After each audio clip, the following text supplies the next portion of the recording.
Hi guys, welcome to my channel. Today I want to check out how modern feminism scammed a generation of women. And this video is by Finding Sky. So let's go and check it out and react to it, shall we? One second feminism is demonizing men for objectifying women, and in the next it's encouraging girls to sell their body on OnlyFans so that men can objectify them. I mean, which is it? Are you sexually empowered or are you a victim of oppression? I used to consider myself a feminist until I realized that women were using it as a means to justify going out like this and then complaining about being called hot.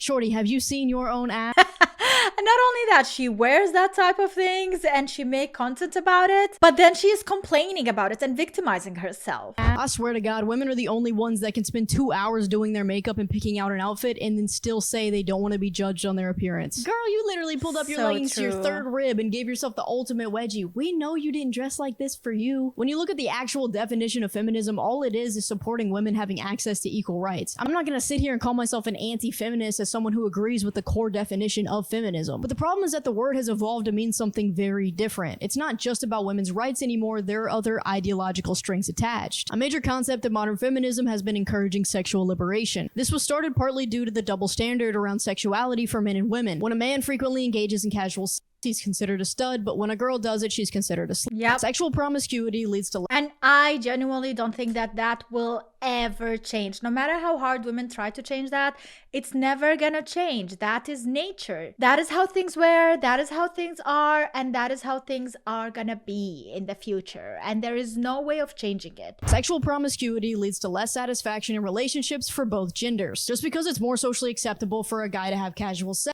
doesn't mean women should be trying to match that expectation by normalizing it. Two wrongs don't make a right, and promoting a destructive behavior under the marketable guise of sexual liberation is abhorrent. It's so interesting. Oh, they do it for attention, they do it for the money behind it. Like, they have their own interest in doing it, and that's why they are doing it. But they also are gonna pretend that they are feminists and they are women empowering by the actions that they are doing, when we in reality know exactly what they're doing. Right, and promoting a destructive behavior under the marketable guise of sexual liberation is abhorrent. It's so interesting how women constantly complain about how shallow and objectifying their relationships with men are, but then promote hookup culture, which directly encourages this exact transactional process. If feminism actually cared about women as much as it claims to, the movement would be encouraging them to be more selective about their sexual partners. It would be educating them about the negative effects of casual sex, since we know that it leads to decreased relationship satisfaction, loneliness, and depression. And look, I know people are going to take this as me trying to tell women how to live. That's not what I'm doing at all. It's completely normal to tell other people how to live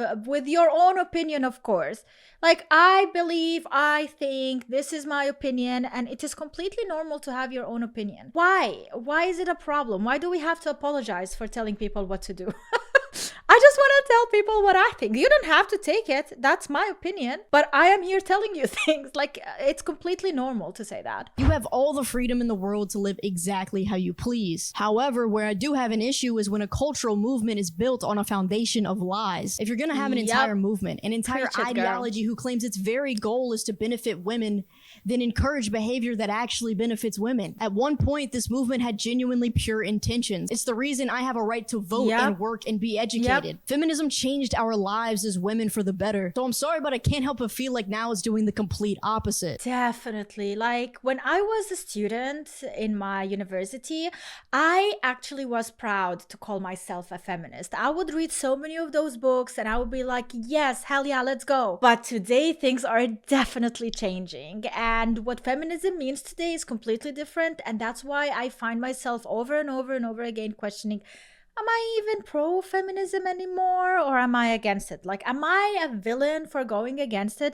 Does that mean that I don't want women to succeed and be happy and satisfied? No, but I call the BS. Every time I see it, I call the BS. And if that makes me an anti-feminist, then so be it, I guess. This is women for the better. So I'm sorry, but I can't help but feel like now it's doing the complete opposite. It's a common feminist position to be anti-tradwife. They insist that tradwives have some sort of Stockholm syndrome where they've fallen in love with their own oppression, claiming that it perpetuates traditional gender roles which have held women back. But I thought what actual feminism was supposed to be about was supporting women's freedom of choice. That means supporting them if they choose to climb the corporate ladder, and supporting them if they choose to be a housewife. I thought the whole point of feminism was to respect a woman's freedom of choice, even if it's not the choice we would would personally make. It was to like, God forbid if I say a man is right. God forbid if I want to be a housewife. God forbid if I say a man is stronger than me. Like, why is that? That's my opinion. All right. Why is that a problem? That's my choice. That's my preference. You should be happy with whatever I choose, and I am happy with whatever you choose. And I think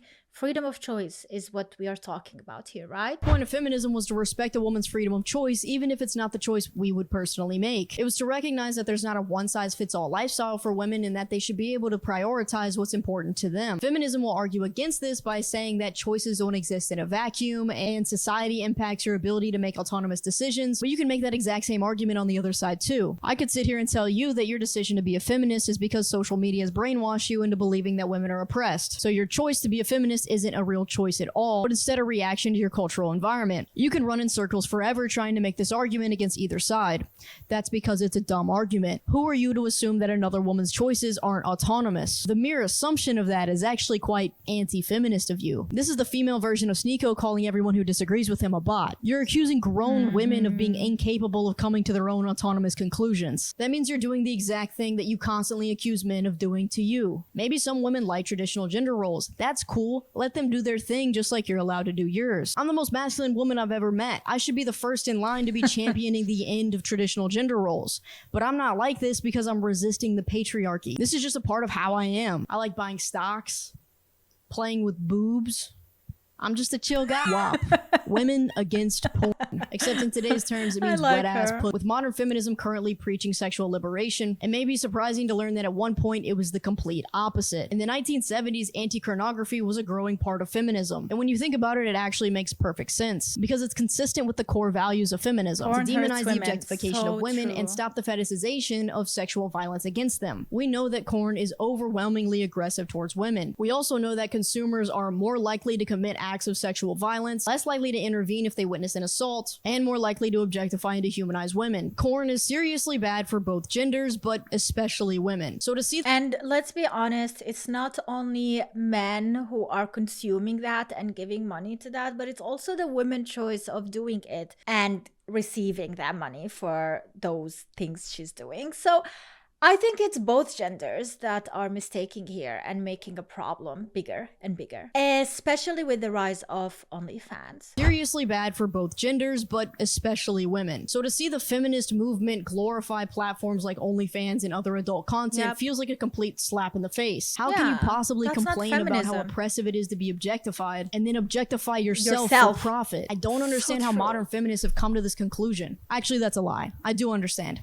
I completely understand. Because it would go against the sexual liberation movement. It goes against the sex positivity narrative. But one honest— I hate the sex positivity narrative. I think it made everything worse. Because of that, we have so many issues in today's society, so many things that go against our nature, and so many things that I have problems with that I'm not going to mention at all here right now. Let's look at the statistics and it's blatantly clear. There's nothing liberating or positive about this industry. So what happened? Why did the anti-porn feminist protests stop? This article explains it perfectly. Anti-porn feminists were labeled sex negative in an era of feminism that was heavily influenced by liberalism. Individual choices as opposed to mass liberation became the forerunning feminist agenda. If that doesn't perfectly encapsulate the modern feminist movement, I don't know what does. The current movement wants all the ideals of feminism without having to sacrifice anything for it. The movement doesn't want to give up porn. It doesn't want to give up casual sex. That would be infringing on my personal freedoms. But maybe true liberation requires some personal sacrifice of those beloved freedoms. You can't eat a pound of cake every day and expect to lose weight. Your goals require a sacrifice. The issue of equal pay is another primary subject that feminists bring up. It's also probably the #1 most misrepresented topic in feminism. The gender pay gap does not exist because of the patriarchy oppressing women.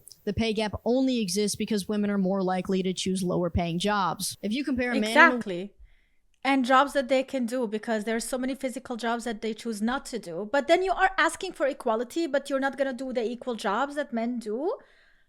I mean, make it make sense. To choose lower paying jobs. If you compare a man and a woman working at the same place, in the same position, with the same amount of experience, working the same amount of hours, the pay is exactly the same. But when you compare the average income of men versus women, there's obviously going to be a gap. This is because men choose careers like car mechanics and truck driving, whereas women choose careers like teaching and nursing. A quick comparison of these incomes, and it's easy to see why there's a pay gap. It's not misogyny that creates this gap, it's just preference. Women have all the freedom in the world to go be an automotive mechanic, just like men can become teachers, but that's not typically what each gender wants to do on average. So from the outside, when you show the statistic of the gender pay gap, everyone's jaw drops and jumps to conclusions about sexism, but if you just look a little deeper, it's easy to see why it's there. If you're a woman and you're unhappy with your salary as a teacher, go be a truck driver. It is actually that simple. Something I can't stand about the feminist movement, and really many other modern movements, is how evasive they are to taking responsibility. If you're not happy with your pay, change jobs. You don't have to make it a political movement. You don't have to find someone to blame.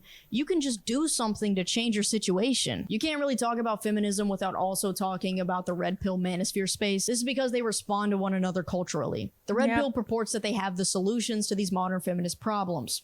Spoiler alert, they don't. The red pill solution is extremely unrealistic for the majority of both men and women. The red pill has this idea that women need to just skip college and go back to being housewives, except that most of the men saying this would never be able to afford that lifestyle. Homie, you don't even have the career to be able to pay for the lifestyle of the woman that you want. We live in such time in society where unfortunately both need to work. In the majority of the cases, both of us, male and female, need to work to have a decent lifestyle, to keep up with this life that we have created. To be able to pay for the lifestyle of the woman that you want. The red pill will blame women for failing to fulfill their feminine roles without even recognizing that as men, they're failing just as badly at fulfilling their masculine ones. I really don't think that the red pill's idea of expecting men to be able to afford supporting an entire family on their one income is realistic at all. I think in theory, the traditional family dynamic is a great idea and would make very happy, healthy relationships. But in modern times, less than 1/4 of men will ever be financially capable of achieving such a feat. In today's economy, the trad lifestyle is reserved for only the most prosperous men.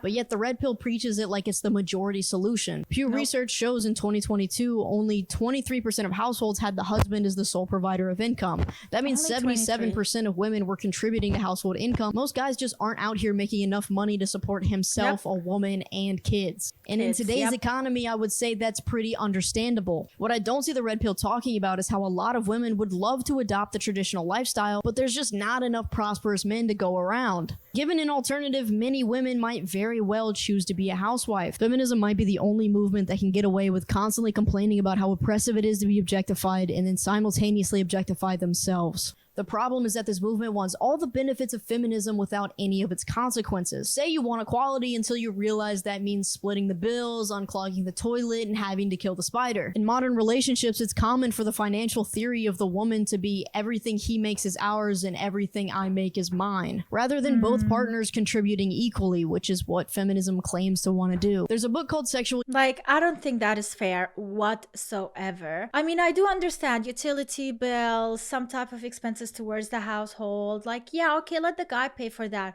but it doesn't mean that everything you earn you cannot contribute whatsoever. It doesn't mean that he needs to pay for all those dates that you are going out. It doesn't mean that he needs to pay for your kids and you don't have to pay anything. Your money is also the family money. It's the money that you can spend on him, on your house, on your kids. It's not money that you're gonna be saving just in case or spending only on your makeup and beauty products. Both partners contributing equally, which is what feminism claims to want to do. There's a book called Sexual Utopia and Power by Roger Devlin that sums this up perfectly. The modern woman wants all the benefits of a traditional marriage but is unwilling to pay the costs. She wants a man to marry her without her having to marry the man. Some feminists are even demanding that there be quotas for women to be in executive positions, but they never talk about there being quotas for women in bricklaying. It's clear that modern feminism wants all the benefits of something without any of its sacrifice. Let's be very clear. That is not equality. That's privilege. That's privilege. Feminism in today's society equals privilege. It equals preference. And then you call it feminism. And anybody who doesn't agree with you is an anti-feminist. Got it. Cool. Great. That is it for today's video. Thank you, Finding Sky, for actually saying this in so many amazing words and really quickly, on point. I would never, English is not my native language. I try my best. I am learning every single day. I'm trying to improve, guys, so keep up with me. Hopefully this channel one day will have a bit of sense of professionality into it. But it is what it is today. It's just me, being silly here and there, sharing my opinion about things. I hope you enjoyed it, guys. Thank you so much for watching. If you did, make sure to leave a like and subscribe for more, and support the channel, and check out Finding Sky and the video itself, and see you next time. Bye!